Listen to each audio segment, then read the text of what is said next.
Hola a todos, bienvenidos un día más al canal. Hoy vamos con el vídeo sobre perspectivas de la economía mundial para 2023 y años posteriores. Como muchos ya habréis oído, últimamente se habla bastante sobre el tema recesiones económicas y a veces el concepto de recesión me frustra un poco porque mucha gente lo utiliza como un clickbait fácil. Así que probablemente ya habrás visto varias personas diciéndote que la recesión va a ser dentro de una semana, de un mes o algo así, y probablemente llevan diciéndotelo desde, no sé, 2018.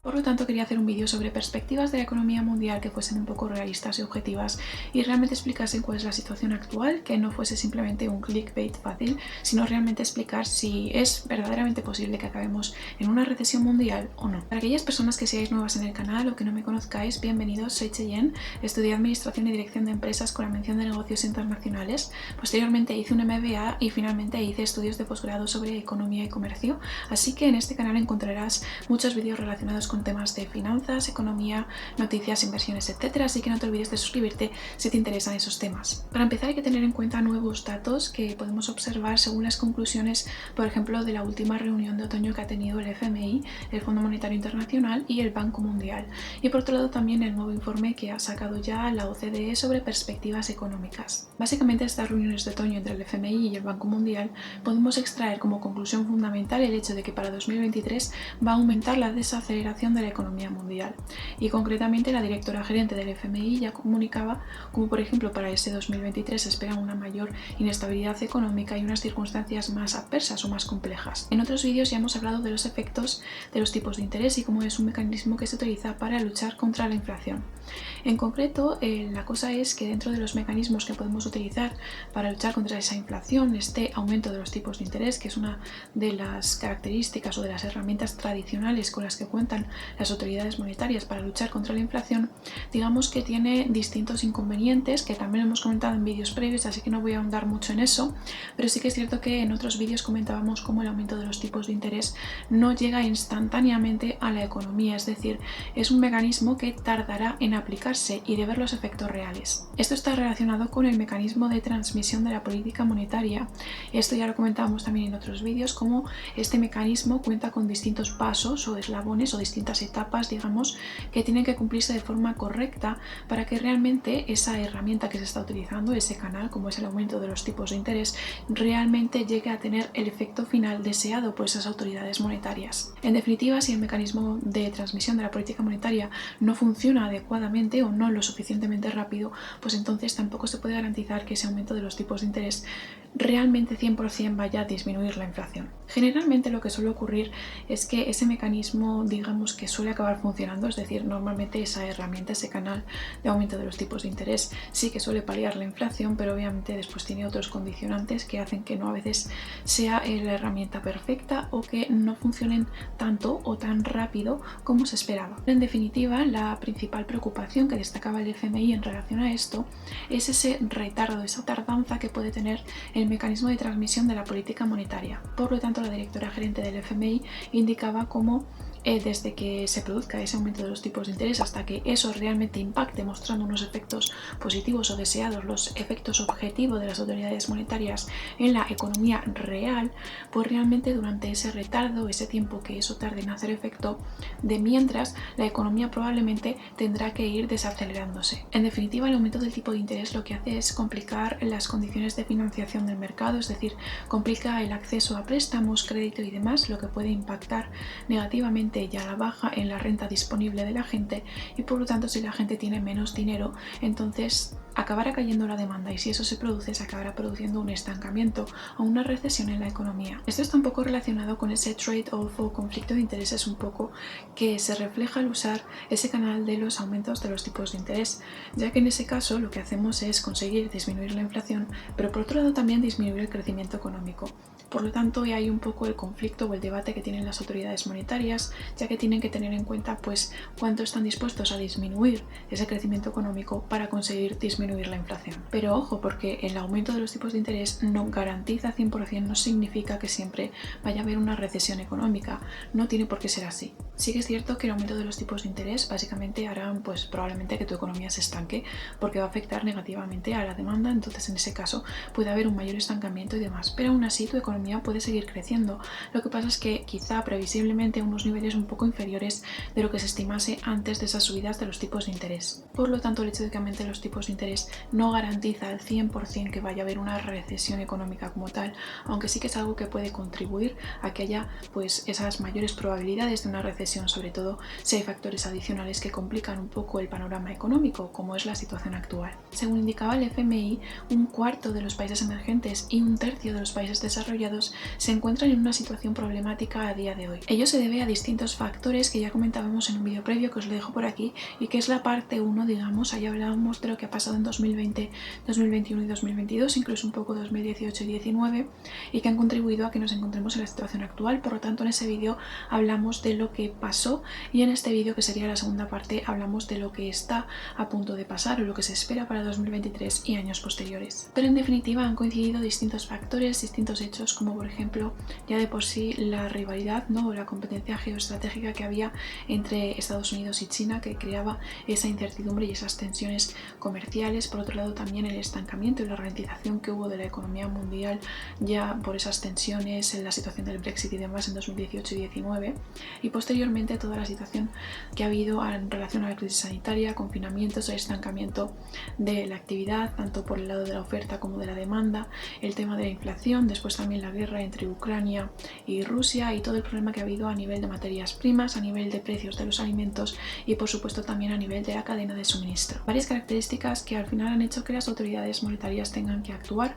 mediante esa subida de los tipos de interés, así que también actualmente nos encontramos en un mercado con restricciones de crédito, con tipos de interés bastante altos y que se prevé que sigan subiendo, y que todo ello además también fomenta un poco la apreciación del dólar, lo cual también impacta en otras economías. Y además de eso también nos encontramos con distintos países, tanto desarrollados como en desarrollo, que se encuentran con distintos problemas de sostenibilidad de la deuda. Como veis, la situación actual es una crisis un poco más compleja que otras que ha habido previamente, ya que la variedad de esos factores o de esas causas es muy abundante. Por lo tanto, las acciones o las políticas que se tienen que llevar a cabo deben de ser bastante variadas para intentar solucionar cada una de las partes. Y también es cierto que ese aumento de los tipos de interés puede combatir, por ejemplo, ese aumento de la inflación,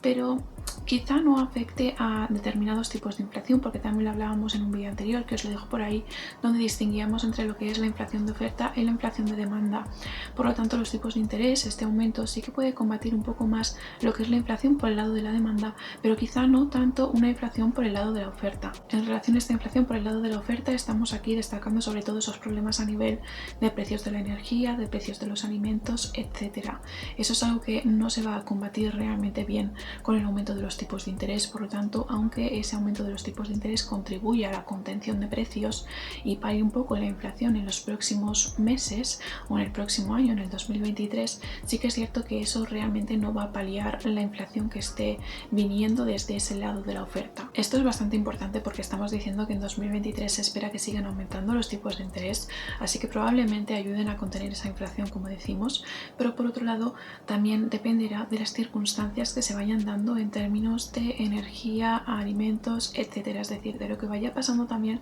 con la crisis entre Rusia y Ucrania, para gestionar un poco y ver cómo evolucionan esos factores por el lado de la oferta. En definitiva, lo que quiero decir es que para que tengáis en cuenta esa evolución o perspectivas de inflación futura, no simplemente os tenéis que centrar en cómo se van desarrollando esos aumentos de los tipos de interés, sino también en cómo se van gestionando y cómo se van solventando esos problemas por el lado de la oferta, porque eso también es algo muy importante y que va a impactar en la evolución de la inflación. En este contexto es muy importante la evolución de la economía en Estados Unidos, porque realmente eso también va a afectar al dólar y por consiguiente a numerosos países, ya que al final el dólar es una de las principales monedas de referencia que impactan en distintas otras economías. En cuanto al impacto que va a haber en la economía estadounidense, las opiniones son un poco variadas. La mayoría de economistas considera que realmente para hacer frente a esa contención de precios en el país va a haber que seguir aumentando los tipos de interés, y que probablemente aumentarán más que en Europa, que en la Unión Europea, porque realmente la economía estadounidense estaba más sobrecalentada, ¿vale? Se había impulsado mucho más, sobre todo la inflación por el lado de la demanda, por políticas expansivas que se aplicaron a raíz de la crisis sanitaria, etcétera, y tras los confinamientos para reactivar la economía. Por lo tanto, también un poco el debate está en torno a esos economistas quizá que ven un poco más el problema de Estados Unidos por el lado de la demanda, que consideran que con los aumentos de los tipos de interés y demás es probable que Estados Unidos entre en una recesión, pero después por otro lado hay economistas que quizá ven un poco más también el lado de la oferta y que consideran que Estados Unidos no es un país que se vea tan afectado por esos factores de oferta, como por ejemplo la Unión Europea. Entonces, como Estados Unidos no se ve tan afectado por estos problemas que hay con la energía rusa, realmente consideran que quizá Estados Unidos pueda llegar a sortear un poco la recesión, a evitarla, o que se produzca, por ejemplo, una caída del crecimiento económico, pero que quizá no impacte tanto en el mercado laboral, es decir, que no se incremente notablemente el desempleo. Y a nivel mundial todavía hay economistas que consideran que no está 100% garantizada una recesión económica mundial, ya que no se ha llegado al extremo de que se produzca, por ejemplo, una espiral inflacionista entre precios y salarios que complicaría mucho más la situación actual. Por lo tanto, todavía consideran que hay esperanzas y posibilidades de que realmente lo que ocurra es un crecimiento muy limitado del PIB y leves subidas también en términos de desempleo y demás, es decir, una circunstancia económica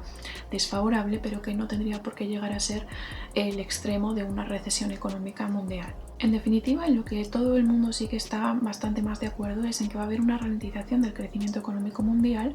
y así lo reflejaba el FMI en uno de sus últimos informes, donde han hecho una rebaja de sus expectativas previas y han considerado que en 2022 se va a producir un crecimiento económico mundial de simplemente el 3,2%, lo cual es significativamente inferior al año 2021, al año anterior, ya que en ese año hubo más o menos un crecimiento global del 6%. Por lo tanto, digamos que es simplemente la mitad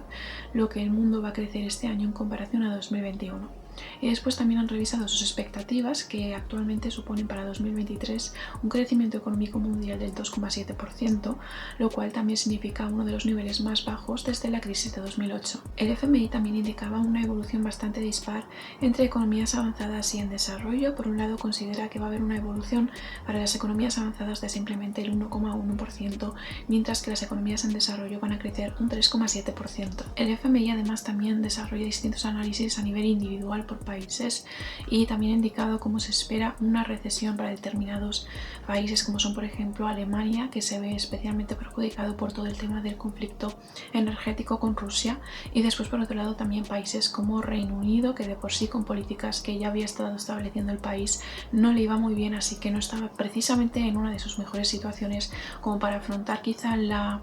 crisis que hay actualmente, así que también ha sido uno de los grandes perjudicados. Por lo tanto, a nivel de la Unión Europea, que se espera que se vea notablemente afectada, sí que es cierto que la evolución también va a ser desigual según los países que la conforman, y hay países como precisamente Alemania y Reino Unido, sobre lo que hay estadísticas bastante claras de que tienen muchas posibilidades de que en 2023 entren en una recesión, pero sin embargo hay otros países de la Unión Europea que quizá puedan sortear esa recesión y gestionar las expectativas futuras de los años posteriores con mayor tranquilidad. Por ejemplo, en España concretamente, las expectativas económicas que hay para los próximos años no son perfectas, no son maravillosas, porque también el país se va a ver impactado por la crisis, pero también es cierto que no son tan malas quizá como en Alemania o en Reino Unido, y no se espera en principio que España entre en una recesión en el 2023. Por lo tanto, en el caso de España se espera todavía un cierto crecimiento, y además también es un país que no se ve tan perjudicado por los problemas energéticos que ha habido en comparación, por ejemplo, a otros países de la Unión Europea que realmente se ven más afectados por todo este tema. Después, por otro lado, también hay que tener en cuenta que España es un gran receptor de fondos europeos, y esto puede incentivar un poco esa actividad económica, y todo esto puede contribuir a que España realmente evite entrar en una recesión, y los problemas de España más bien están relacionados con otra serie de factores, como problemas en el largo plazo en relación, por ejemplo, al creciente déficit público estructural a medida que va aumentando paulatinamente el coste del endeudamiento. Destaca también el impacto que va a haber en Asia y en países emergentes de esa zona. Se espera que también haya una recesión en Rusia, pero no tan grave como la que se esperaba inicialmente, y por otro lado también se espera que haya de momento un crecimiento en China, es decir, que China se vea impactado y con un crecimiento bastante inferior a lo que está acostumbrado el país, porque suele tener anualmente un crecimiento bastante importante, pero aún así no se espera, por ejemplo, que China entre en recesión, aunque también dependerá un poco de las políticas que está gestionando ahora mismo en relación todavía la crisis sanitaria y cómo esas se vayan desarrollando. También llama la atención de otros países también asiáticos y emergentes, como es por ejemplo la India, que tiene una perspectiva económica bastante interesante, que realmente no va a entrar en recesión y que más o menos va a sortear la situación de crisis mundial bastante bien. En cuanto a la zona de Latinoamérica, se observa como en 2022 las principales economías de la zona han gestionado el año de forma bastante adecuada, es decir, los resultados que se han obtenido al final en 2022 han sido bastante favorables y han superado las expectativas quizá un poco más catastróficas que se hicieron a inicios de año. Sin embargo, el FMI también alerta sobre el hecho de que la inflación actual, el aumento de los tipos de interés y sobre todo esa apreciación y fortaleza del dólar que impacta notablemente en distintos países latinoamericanos, pues va a generar unas circunstancias quizá un poco más desfavorables en 2023 y 2024 para Latinoamérica. También el Banco Mundial, el FMI y la OCDE consideran que en 2023 y 2024 se perderá un poco el rebote económico que ha habido en el año anterior y por lo tanto pues se espera esa desaceleración en economías latinoamericanas y también una evolución desigual por países, considerando que van a estar menos afectados y que van a tener, digamos, un poco más de estabilidad o que no se van a ver tan perjudicadas algunas zonas como Centroamérica y algunos países como la República Dominicana o Panamá. El FMI, por otro lado, también advierte de una gran preocupación, como es, por ejemplo, que espera que en los próximos años cada vez haya más países, sobre todo países en desarrollo, países emergentes, que tengan cada vez mayor necesidad de apoyo financiero externo por problemas de sostenibilidad de la deuda. Esto es algo bastante probable porque al final los países están haciendo frente a una situación en donde tienen menos ingresos, hacen frente a una elevada inflación, a un aumento de la fortaleza del dólar y además también a una situación de incertidumbre y de restricciones financieras en los mercados que al final hace que los países cuenten con menos liquidez. Todo esto hace que en la actualidad observemos un cambio bastante notable en la política económica de los países, y es que anteriormente, en 2020 y 2021, era bastante obvio el camino que estaban siguiendo tanto la política monetaria como la política fiscal. Digamos que seguían el mismo camino con un objetivo en común, que era pues sostener un poco esa actividad económica mediante políticas expansivas tras los confinamientos y la crisis sanitaria. Sin embargo, últimamente la política monetaria y la política fiscal han tomado caminos bastante distintos. Por lo tanto, en relación a la política monetaria, lo que se observa es que se está aplicando una política monetaria contractiva porque el objetivo de las autoridades ahora es disminuir la cantidad de liquidez que hay en el sistema, de forma que se pueda hacer frente a esta inflación y se fomente la contención de precios. Esto se está haciendo mediante este aumento de los tipos de interés, que aún así tienen ese impacto negativo en el crecimiento, en el empleo y en las condiciones de crédito. Sin embargo, la política fiscal, por su parte, no es tan contractiva como la política monetaria, ya que necesita una parte expansiva, al menos en determinados casos, de forma que se destinen todavía ayudas para aquellas personas que se vean negativamente afectadas por la inflación y por el aumento del coste de la vida. Hasta aquí hemos visto un poco más la perspectiva de evolución de la economía mundial que hay en base al Banco Mundial y al FMI, pero sin embargo ya os decía que la OCDE también ha sacado un nuevo informe donde muestra quizá un aspecto también pues más positivo de cara al 2023, en el sentido de que tampoco considera, al igual que algunos economistas, como ya os dije antes, no considera que vaya a haber en 2023 una recesión a nivel mundial,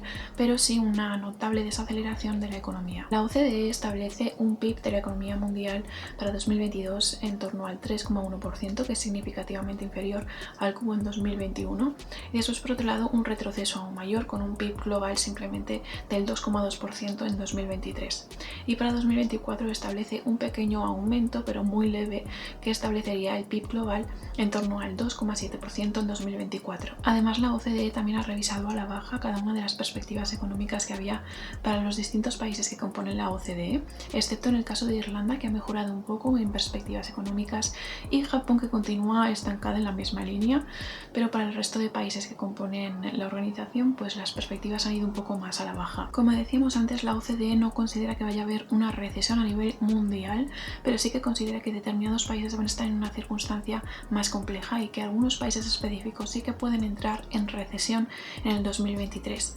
Concretamente destaca a 6 países que considera más preocupantes, como son por ejemplo Alemania, Reino Unido, Chile, Suecia, Finlandia y Letonia. Por su parte, la OCDE, así un poco en línea con lo que que comentábamos del FMI y del Banco Mundial, también considera que en los próximos años el crecimiento global va a venir liderado por países emergentes de Asia. Por ejemplo, la India, que ya indicábamos que tiene unas perspectivas económicas bastante buenas. De esta forma, estos países emergentes asiáticos pueden llegar a representar en torno a 3/4 partes del crecimiento global de los próximos años, mientras que otras partes de la economía, con países más desarrollados como por ejemplo Estados Unidos o la Unión Europea, van a experimentar una mayor desaceleración económica. Como conclusiones generales del vídeo me gustaría destacar 3 aspectos fundamentales. El primero de todos es que se espera que los tipos de interés sigan aumentando en 2023 y se espera que la inflación siga siendo todavía persistente. Asimismo, también se espera un aumento de los tipos de interés mayor en Estados Unidos que en la Unión Europea, pero también se espera que la Unión Europea tenga mayores dificultades para luchar contra la inflación por el lado de la oferta. Y efectivamente, como comentábamos, el aumento de los tipos de interés impacta negativamente en el crecimiento económico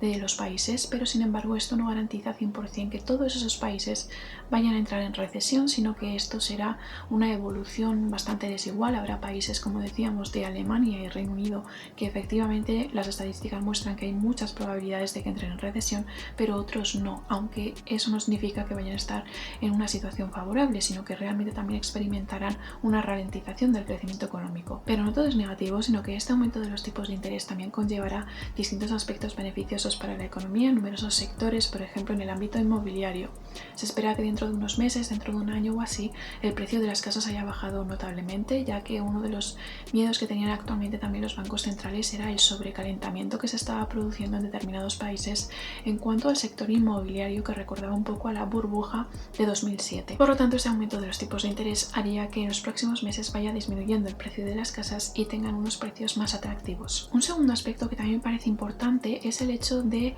cómo impacta esa apreciación del dólar, ¿no? Esa centralización del dólar que hay en el sistema monetario internacional, porque las políticas nacionales o domésticas de Estados Unidos que afectan con ese fortalecimiento que se produce del dólar y que después afecta a numerosos países que están muy vinculados al dólar, pues al final hace que se creen inestabilidades o problemas en otra serie de países simplemente por esas políticas que se establecen en Estados Unidos. Esa centralización del dólar, del sistema monetario internacional, sigue creando unos efectos externos negativos, externalidades negativas que afectan a numerosos países. Un tercer aspecto que quería destacar, que me parece bastante curioso y que creo que no se habla lo suficiente cuando es algo muy interesante, es el hecho de cómo ha cambiado todo el tema de la globalización. Desde 2010 a 2020 la globalización aumentó notablemente y eso impulsó mucho a China, pero si os dais cuenta, desde la crisis sanitaria casi como que la globalización se ha estancado un poco y se ha fomentado más el proteccionismo, porque en este caso los países están buscando de forma individualizada su propia autonomía y crecimiento estratégico, buscando fuentes que les independicen un poco en distintos aspectos, ¿no? Por ejemplo, en materia digital, de energía, incluso también en el ámbito sanitario a raíz de la crisis de 2020. Y esto es un poco lo que quería comentaros sobre expectativas para 2023 y años posteriores. Básicamente el resumen es que se espera que haya una ralentización y una desaceleración de la economía y sí que es posible que haya algunos países que entren en recesión, pero esto no garantiza que vayan a ser todos los países del mundo los que entren en recesión, ni tampoco todavía está garantizada una recesión a nivel mundial. Ya os he dicho que la OCDE, por ejemplo, no estima esa recesión mundial y algunos economistas todavía tampoco, sino que dependen de gran cantidad de factores, por lo tanto no es algo 100% asegurado y depende de cómo vaya evolucionando todo un poco. Lo que sí que queda garantizado es que ese aumento de los tipos de interés sí que propicia una caída del crecimiento económico, por lo tanto la mayoría de los países del mundo sí que van a experimentar esa ralentización de la economía mundial. Y eso es todo por el vídeo de hoy, espero que os haya servido, que os haya sido útil y si os ha gustado por favor no os olvidéis de suscribiros al canal, darle like y activar la campanita para tener las notificaciones activadas. Y eso es todo, nos vemos en el siguiente vídeo.